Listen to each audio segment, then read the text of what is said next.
Hello, everyone. I am Ben Wilshinsky, president of the U.S. TAC Association, and welcome to the second match of the 2018 U.S. TAC Open. We had our first match just earlier today. That was between Arch Venison and Fwibib. I think that's how you pronounce it. And at the time, we were not able to announce the winner because of the closeness of the match, that they each won a game, but tie breaks have been applied. So we can go ahead and take a look at the bracket for their game, and you can see that Fwibib has been declared the winner on that. He did win solidly on the tiebreak, so he moves on in the upper bracket, and you can see that Arch Venison moves on into the lower bracket, or the loser's bracket, as it is unkindly called. So he will still have another chance, and possibly several more chances, to stay in this tournament. Right away, before I forget any longer, I want to say thank you to our sponsor, Wormwood Gaming, who sponsored the first prize, the beautiful Wormwood box set that everyone covets so much. And, of course, Andrew Cookson, who provided the hand-worked leather sets for second and third place. We are just waiting for the players to get ready, which I think they are about to go in. So let me just communicate with them real quick, and then we will see if we can get started.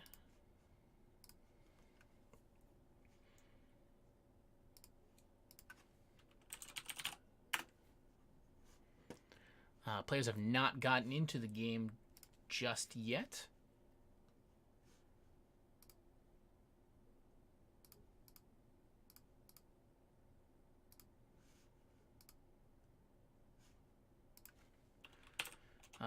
So let me talk a little about the match here. So all the games in this tournament are played on the 6x6 board. Players each receive 10 minutes, plus they get an additional 20 seconds for each move made. So that they each start out with 10, but that usually climbs pretty quickly at the beginning of the match. The tournament, as you saw in the bracket, is a double elimination tournament. So players, if they lose one game, they have another chance, but if they lose a second, then they are eliminated.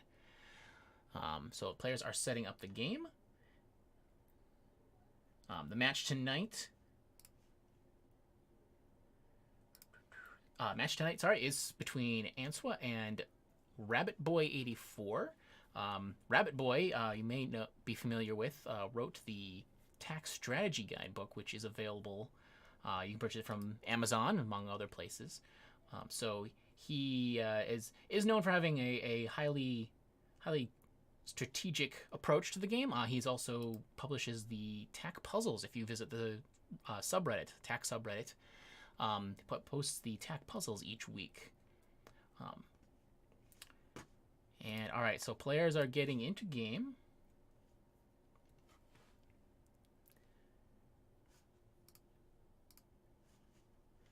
And let's head over to the game now, finally getting started. And they are actually literally starting.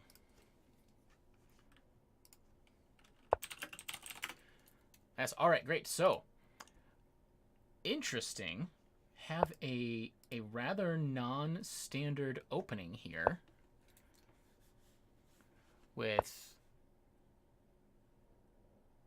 the first being on A5.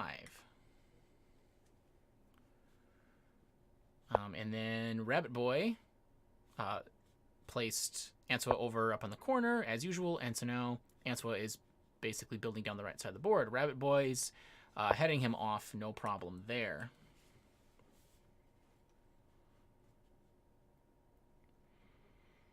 This is unlike our first match. We saw the board get split pretty evenly down the middle at the beginning of each game. This has taken on a much more right half of the board start. Neither have played their capstone as of yet.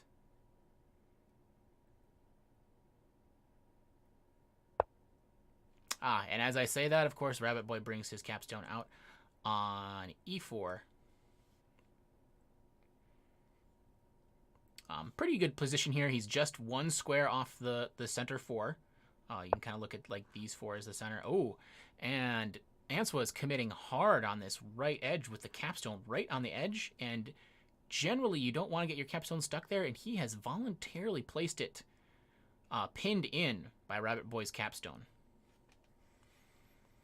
He can try to make something of this. Rabbit Boy does not have any way to stop these two stones, and of course he can't get in the way of the capstone. But yeah, it looks like he is going to just make double sure that this bottom edge of the board is kept clear. Now that is attack threat from Answa here. Going right through here. He just has to jump over, so Rabbit Boy will have to respond with a capture of some sort. Could capture over here. Capstone, yep, that was my next guess. Capstone down. Safe for a little bit at least, but that does also give him a connection to the edge now. Unfortunately, this entire half of the board is being made useless right now. Okay, it looks like Answa is trying to continue this same idea, except I think he is trying to pin this capstone here, that if he just captures onto this square now, that capstone of Rabbit Boy's will not be able to move sideways. But Rabbit Boys can continue just building.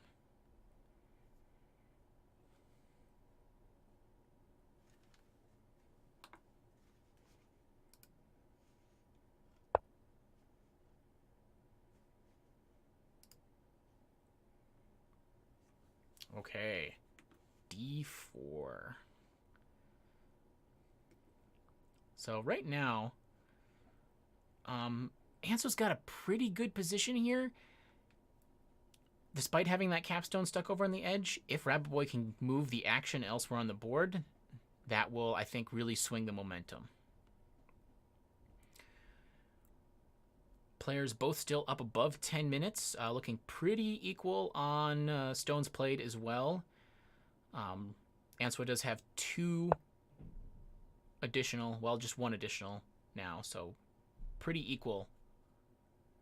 Rabbit Boy, that does make attack threat here going across the board. So we will expect Answa to answer. An answer from Answa.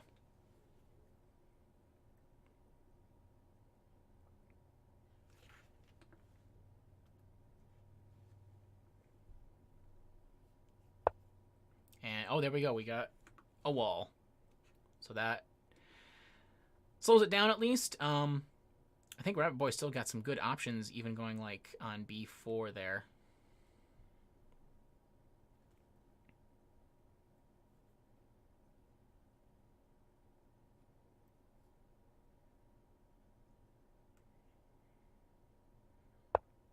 Now it goes on C4 instead. Kind of taking over the middle there. So you got 3 out of the 4 center squares. That could serve him well later. And Answa replies by capturing to break up some of that road. And this is not quite a threat from him, but it is very close. He's got a connection through here and a connection through here. But if he captures, that still won't connect them. So he's still at least 2 moves off. And of course, if he does capture in this direction, that frees up Rabbit Boy's capstone to jump right over to the F file as well. Oh, and so Rabbit Boy brings his capstone down.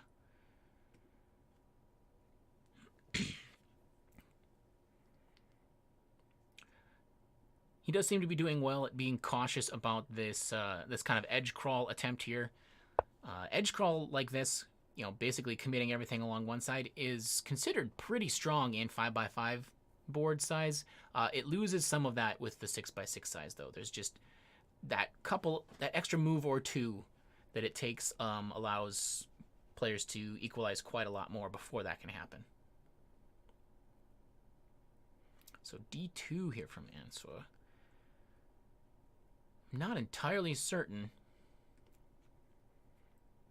what he's looking for there, other than just to be bordering Rabbit Boy's pieces. I mean, honestly, like, E3 seems decent too, filling that hole.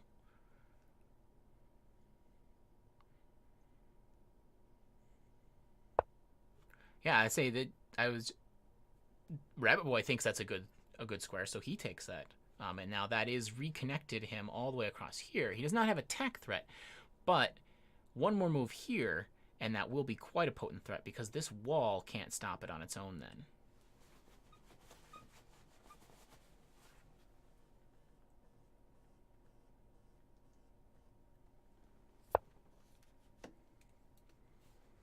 Okay, Answa captures downward, F3 down onto this square. Trying to keep that road threat disconnected, but he's getting into some trouble, I think, at this point, because rabbitboy can recapture here, and then there's no reply. Then he has to try to capture somewhere on one of these two stones.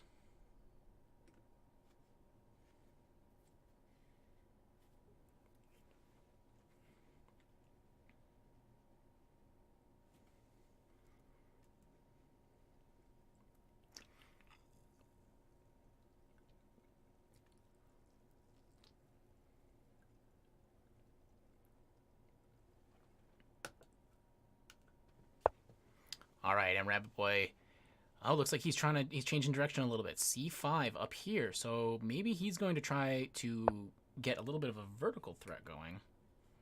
Oh, now Answa replies with another capture, E1 to the right there, covering up that other stone of rabbitboy. So rabbitboy is going to have to either... He may want to put a wall here, or he may end up just taking his capstone over. There we go.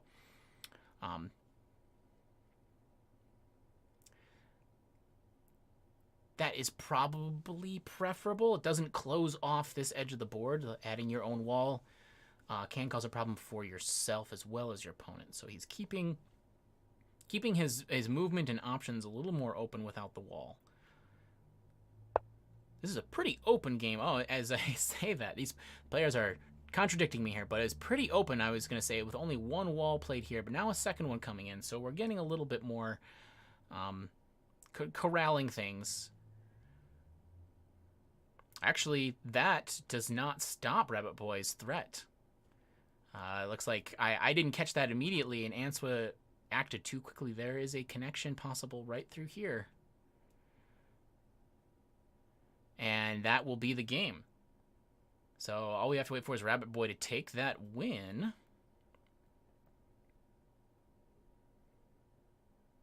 And he is probably spending this time congratulating Answa. I will have to ask him if he can just go ahead and win, please.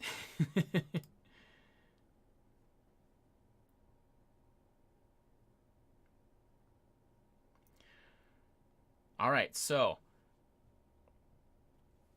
first game, there it is. All right. First game goes to rabbitboy, who is playing with black. So that's a good, strong start for him. We will move on to the second game now. Let me see real quickly if the players are going to be taking a break before we move on.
Okay, it looks like the players are into the second game here.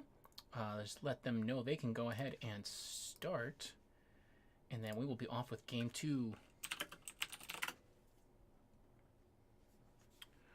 So this time we have Rabbit Boy playing as white, Answa playing as black.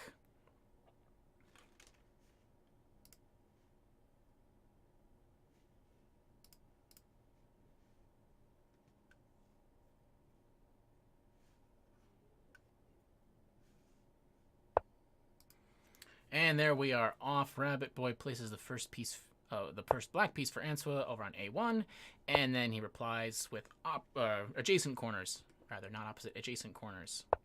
Rabbit Boy's taking the middle. Answa's replying. It looks like we're getting in a pretty standard split game. There, Answa already trying to head off. Ooh, Answa going for a lot of diagonal exposure there. Gives Rabbit Boy 3 out of the 4 center squares. Might be nice for him later.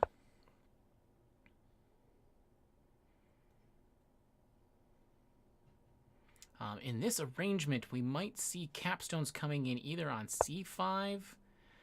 We could see a capstone for black. Oh, that one's taken now. Capstone for black might come in around here on C2. But that we will see. It remains to be seen.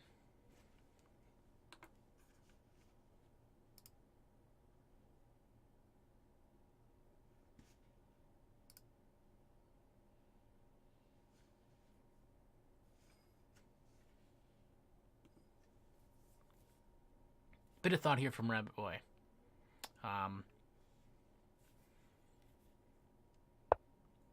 Alright, so he connects to the top with E6. So now he's got a road started here.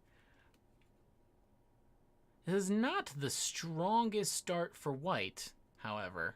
He will still be able to force the first capture if he wanted to via probably C2 and then let's see, black may go on. Oh, he's going on D2. All right, that makes sense. Fewer captures possible. So bringing his connection around through here. Okay. Answer replies on D1. So now I'm expecting Rabbit Boy.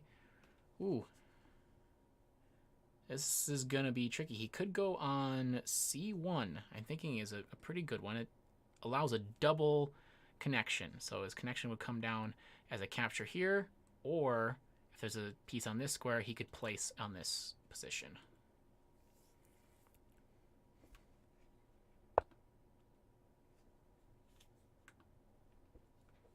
Oh, instead, we see E2. All right, and Answa's forced to reply with a capture onto E5, which is a good, it's a viable break there. Not sure how much of a stop that will be.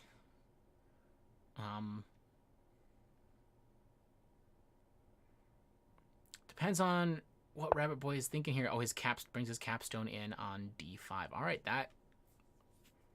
it's a fairly strong position there. Puts it right around the black pieces where he needs it. Now, Answa is given just that slight reprieve. He's able to make his own threat here, so he's just missing a C6.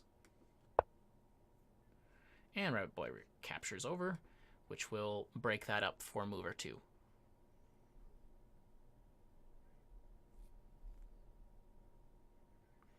Now, Answa could capstone into here, which would be similar to what Rabbit Boy did, but I feel like that is even a slightly stronger placement. Oh, instead he wants to use it more defensively. He brings the capstone in on E3.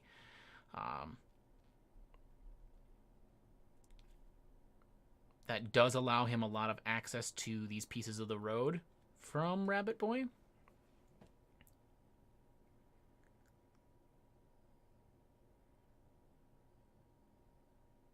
We'll have to see how much that pays off. I do still feel like C3 is a very attractive square, even if it's just for a flat. And since Answa did not take it,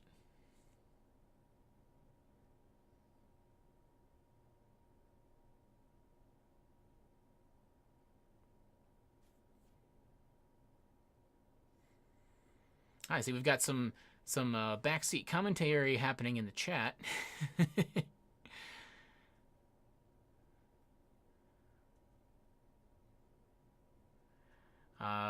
Let's see here. Queso is saying E1. Quran is saying F2. I'm sorry. N Quran or what? I don't know how to say your name. All right, E1. E1 is what Rabbit Boy picks.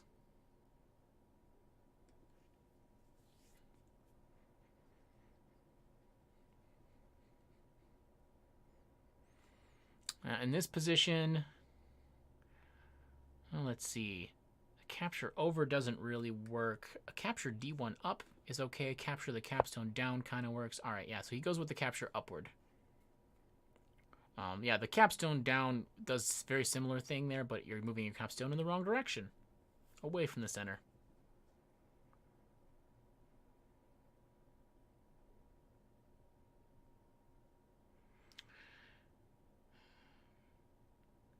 All right, so time-wise, Rabbit Boy is hovering right around 10 minutes. Answa's over 12. Rabbit Boy is, as I said, a very strategic thinker.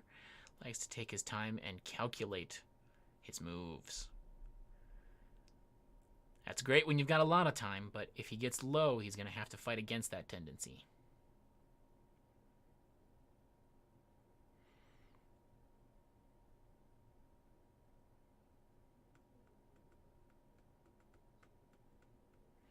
The C3 square is still waiting for an owner.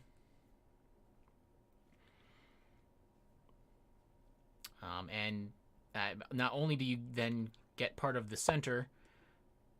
Okay, that's rather interesting. C2 from Rabbit Boy. I assume he's threatening to recapture on D2 here. All right, and Answa captures.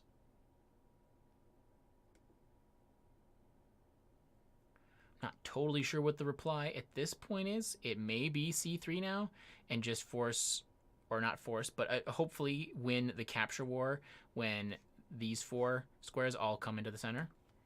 If Answa just decides to go along with that.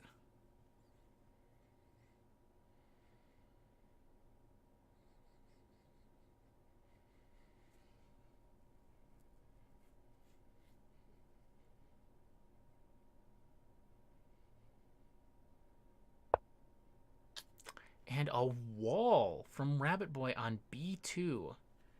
I have to say, some of these moves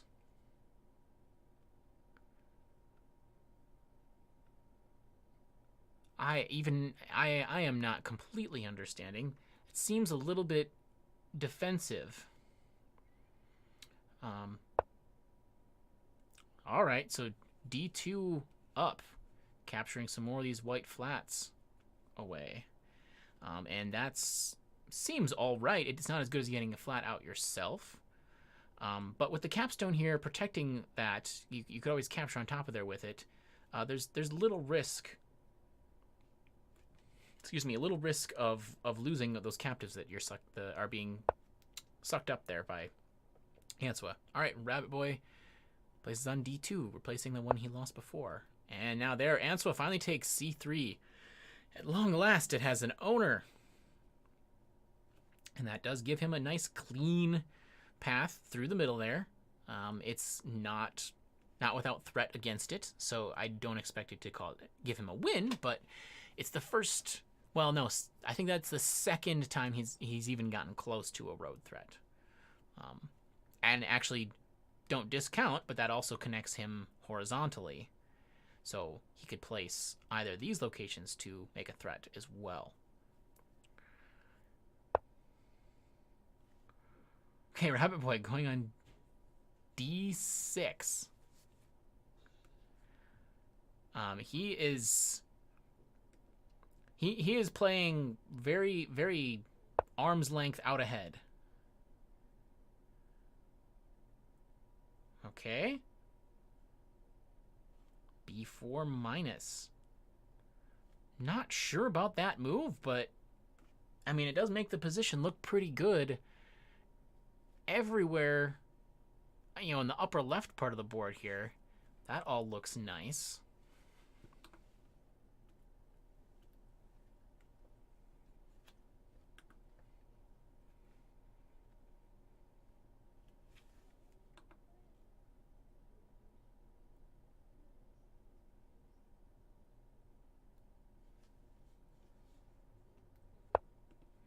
Okay, and hey, look at that.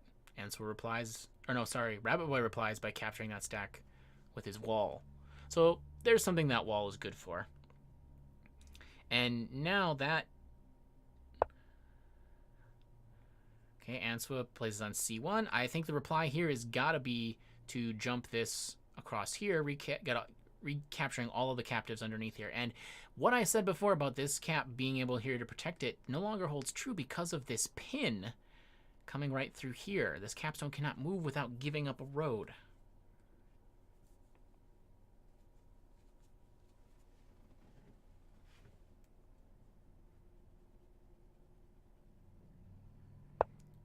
And there we go. We have the throw. So now... Let's see. What does Answa do in this position? Oh, he takes it. Oh, he didn't see the pin. And there we go. We have game. That was two pretty quick ones there. But that was 2 wins for Rabbit Boy. So congratulations to Rabbit Boy on winning that match. No need for tie breaks there. He goes 2-0 on the games. So we will go ahead and update the bracket on that one. For now, that is it for today's matches. We do have 2 more matches coming up in this round of the tournament tomorrow at noon Central Time. We have No Hat Coder versus Jooms. No Hat Coder is the season point leader, so he is currently favored in this tournament. And the second match we have is at 8 p.m. Central. And that is Sultan Pepper versus Orphane. Sultan Pepper is the 2016 USTA Open champion. And so he is here returning to try and attempt and defend his title. But for the time being, so Rabbit Boy versus Answa. Let me get the match updated, and then we can take a look at the bracket. So Rabbit Boy wins both.